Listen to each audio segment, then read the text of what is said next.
Sandali, ligtas ba ito? Run for cover, cover, cover. Sa dami ng mga produkto na ibinebenta online, importante na maging mapanuri. Maraming murang produkto na nag-aangking epektibo pero walang FDA approval o rehistrasyon.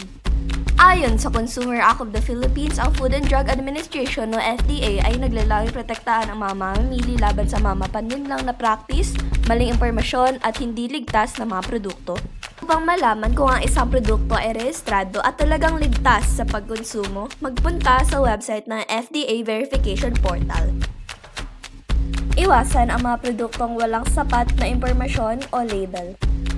Para sa ating kaligtasan, laging piliin ang mga produktong rehistrado at sumunod sa mga pamantayan ng gobyerno. Suriin ang label at expiration date, hanapin ang safety seal ng FDA, at iwasan ang mga hindi kilala o kahina-hinalang produkto.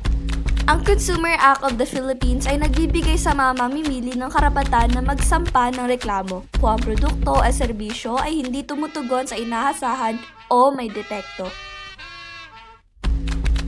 Mahalaga ang tamang impormasyon. Gamitin ang internet sa tamang direksyon, mula sa mga review hanggang sa opisyal na sertifikasyon.